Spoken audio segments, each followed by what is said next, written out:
আপনি কি এখনও শুধু মাউস ব্যবহার করেন?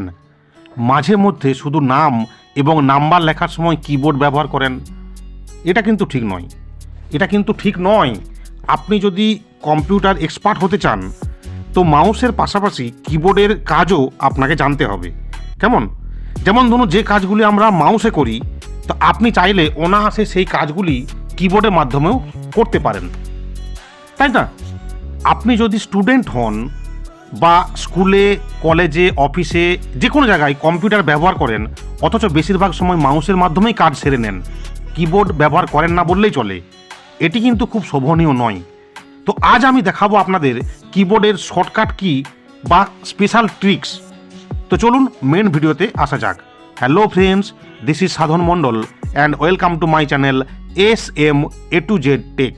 ভিডিওটি শুরু করার পূর্বে যে কথাটি না বললেই নয়, আজকের এরকম ইন্টারেস্টিং টপিকের মতো বিভিন্ন রকম টেকনিক্যাল ট্রিক্স এবং টিপস প্রতিনিয়ত আমি আমার এই চ্যানেলে আপলোড করে থাকি। আপনি যদি আমার চ্যানেলে প্রথম দর্শক হন তো প্লিজ নিচে সাবস্ক্রাইব বাটনটি অন করুন এবং পাশে থাকা বেল আইকনটি প্রেস করে দেন। এতে কী হবে, আমি যখনই কোনো ভিডিও আপলোড দেব আপনি নোটিফিকেশান পেয়ে যাবেন। তো চলুন মেন ভিডিওতে আসা যাক।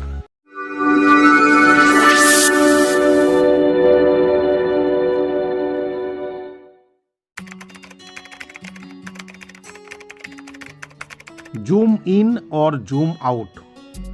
দেখতে পাচ্ছেন আমার এখানে কম্পিউটারের ডেস্কটপের যে মেন স্ক্রিন, এটি আমি চাইলে বড় করতে পারি, আবার চাইলে কমাতেও পারি, অর্থাৎ জুম ইন এবং জুম আউট করতে পারি। কীভাবে করব না, উইন্ডোজ বাটন এবং ডান দিকে দেখবেন প্লাস বাটন আছে, প্লাস মাইনাস। উইন্ডোজ এবং প্লাস বাটন করলে জুম হবে, অর্থাৎ জুম ইন হবে। এবং যখন আপনি আগের অবস্থায় ফিরিয়ে আনতে চান বা জুম আউট করতে চান, উইন্ডোজ বাটন প্লাস মাইনাস বাটনটা আপনাকে প্রেস করতে হবে, অর্থাৎ উইন্ডোজ এবং মাইনাস দুটো প্রেস করলে আবার কমে যাবে, জুম আউট হবে। তো এটা শুধুমাত্র যে আপনার ডিসপ্লে অর্থাৎ কম্পিউটারের স্ক্রিনের ক্ষেত্রে নয়, যে কোনো আপনি ব্রাউজার খুললেও দেখুন, আমি এখানে একটি আমার যে মেল আইডি খুলেছি, জুম আউট করলাম, এখন দেখুন কমিয়েছি, অর্থাৎ উইন্ডোজ বাটন এবং মাইনাস বাটন প্রেস করেছি, জুম আউট হলো। আবার যখন জুম ইন করবো, দেখুন এখন বড় করছি আমি, জাস্ট উইন্ডোজ বাটন এবং প্লাস বাটন একসঙ্গে প্রেস করব। এইভাবে আপনি উইন্ডোজ প্লাস মাইনাস প্রেস করে জুম ইন জুম আউট কাজটি করতে পারবেন।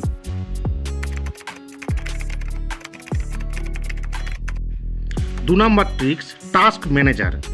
আমরা যখন মাল্টিপল ব্রাউজার বা অনেক ফোল্ডার একসঙ্গে খুলে কাজ করি তখন সিস্টেম হ্যাং হয়ে যায়, তখন আমরা টাস্ক ম্যানেজারে আমাদের প্রয়োজন হয়।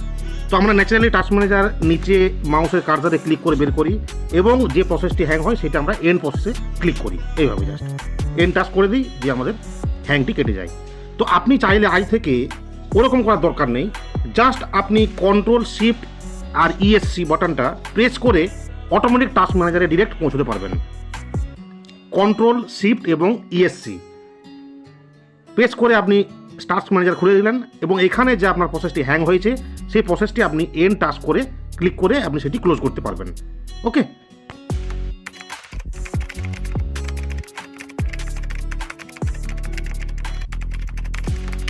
3 number tricks, computer lock with keyboard, অর্থাৎ কিবোর্ডের সাহায্যে কম্পিউটার লক করা। এই দেখুন, আমি জাস্ট উইন্ডোজ এবং L বাটনটা প্রেস করলাম, দেখুন লক হয়ে গেল। আবার আমি পাসওয়ার্ড দেবো, তারপর কম্পিউটার লকটি খুলে যাবে, আনলক হয়ে যাবে। তো ন্যাচারালি কী হয়, সাধারণত স্টার্ট মেনুতে গিয়ে আমরা কম্পিউটারকে লক করতে পারি, জাস্ট এরকমভাবে দেখুন, স্টার্ট মেনুতে গেলাম, এভাবে আপনি ম্যানুয়ালি লক করতে পারেন। দেখুন এই লকে প্রেস করবেন, এই দেখুন লক হয়ে যাবে। এরপর এখানে আপনি পাসওয়ার্ড দিলে তবে কম্পিউটারটি আনলক হবে। তো আজ থেকে আপনি জাস্ট উইন্ডোজ বাটন এবং L বাটন একসঙ্গে প্রেস করে কম্পিউটারটিকে লক করতে পারবেন এবং তারপর আবার পাসওয়ার্ড দিলে পুনরায় আপনার আনলক হয়ে যাবে। ওকে।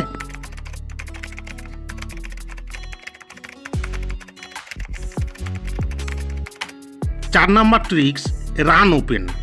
তো আমাদের অনেক সময় একটি কম্পিউটারের সাথে আরেকটি কম্পিউটারের কমিউনিকেট চলেছে কিনা বা হচ্ছে কিনা তার জন্য আমাদের পিং চালাতে হয়। তো পিংয়ের ক্ষেত্রে আমাদের রান কমেন্টটা প্রয়োজন হয়, রান ফোল্ডারটা বা রান অপশানটা।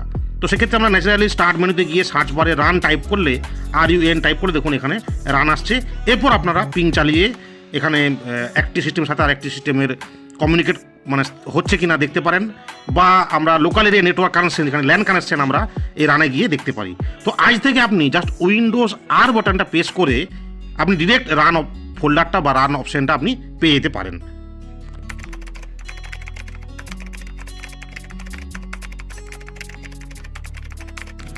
পাঁচ নাম্বার ট্রিক্স, স্ক্রিনশট বা প্রিন্ট স্ক্রিন।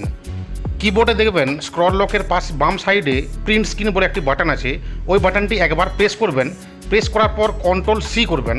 কন্ট্রোল-C করে আপনি স্টার্ট মেনুতে আসবেন, এসে দেখুন উপরে আছে পেন্টে জাস্ট এখানে কন্ট্রোল-V করবেন। দেখুন এখানে আমার একটি স্ক্রিনশট হয়ে গেল।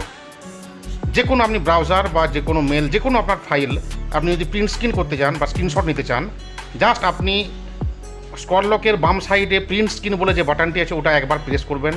প্রেস করে কন্ট্রোল-C, তারপর স্টার্ট মেনুতে গিয়ে উপরে পেন্টে এখানে জাস্ট কন্ট্রোল-V, অটোমেটিক এটি সেভ হয়ে যাবে, স্ক্রিনশট নেওয়া হয়ে যাবে। ওকে।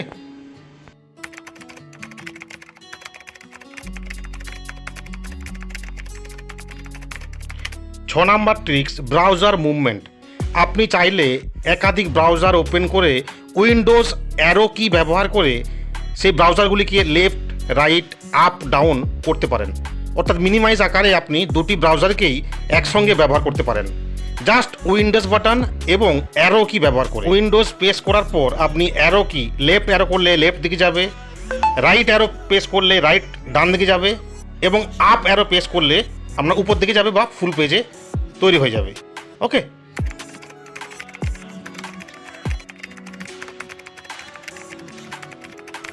সাত number tricks, multiple program file open. আপনি চাইলে অল্টার ট্যাব ব্যবহার করে একসঙ্গে একাধিক ব্রাউজার খুলে এবং সেই ব্রাউজারের আরও অনেক ট্যাব খুলে আপনি কাজ করতে পারেন। হয়তো অনেকগুলো ট্যাব খুলে কাজ করছে, কোনোটা হোয়াটসঅ্যাপ, কোনোটা ফেসবুক, কোনোটা জিমেল, কোনোটা ইউটিউব, কোনোটা হোয়াটসঅ্যাপ, কোনোটা অফিসের কাজ, এক্সেল বা ওয়ার্ড, ইমেজ পয়েন্ট ইত্যাদি ইত্যাদি খুলে কাজ করতে পারেন। যখন আপনার যেটা প্রয়োজন জাস্ট ট্যাব প্রেস করে আপনি সেই ফোল্ডারটিকে আপনি সামনে আনতে পারেন। এই দেখুন আমি এখন নোটপ্যাড খুলেছি, তো আমি চাইলে এরপর হয়তো অফিসের কাজ করবো, এই দেখুন অফিসের এই ফোল্ডারটি আমি সামনে আনলাম। আবার চাইলে হয়তো আমি ওয়ার্ড ফাইলে কাজ করবো, এই দেখুন জাস্ট ওয়ার্ড ফাইলটি আমি ফ্রন্টে আনলাম। তো এইভাবে জাস্ট ট্যাব ব্যবহার করে, অল্টার ট্যাব ব্যবহার করে আপনি যখন যেটা প্রয়োজন সেই ফোল্ডারটিকে সামনে আনতে পারবেন। ওকে।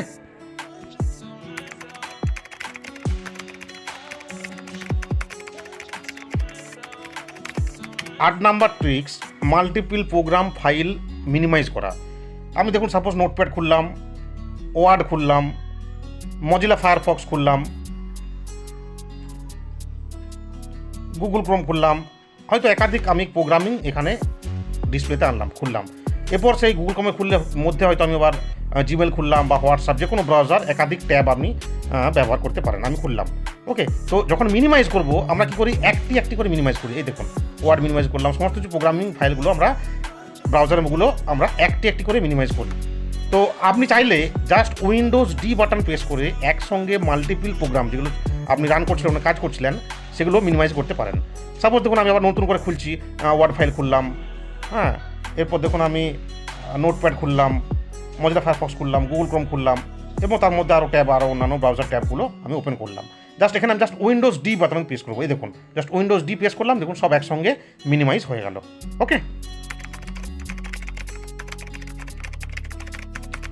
9 নাম্বার ট্রিক্স, সি ডাউনলোড। আমরা যখন যে কোনো ব্রাউজারে ডাউনলোড করি তো ম্যানুয়ালি আমরা এখানে সার্চ বারে গিয়ে ডাউনলোডে গিয়ে চেক করি, এবং এর ফলে আমাদের খুঁজে পেতে অসুবিধা হয় যে তাই তো আজকে কোন ডেটে কোনটা ডাউনলোড করেছি, আজকের ডেটে কোনটা হয়তো, তাই না? সেক্ষেত্রে আপনি জাস্ট ব্রাউজার বা যে কোনো ব্রাউজার ওপেন করার পর কন্ট্রোল-J প্রেস করবেন। সাপোজ দেখুন আমি এখানে গুগল ক্রোম খুললাম, এখানে কন্ট্রোল-J প্রেস করলে আজকের ডেটে, টোটাল আজকে বা কালকে আপনি যে কোনো ডাউনলোড করেছেন দেখুন ডেট ওয়াইজ এখানে শো করছে। জাস্ট কন্ট্রোল-J প্রেস করবেন, আপনি টোটাল ডাউনলোড হিস্ট্রি দেখতে পেয়ে যাবেন। ওকে।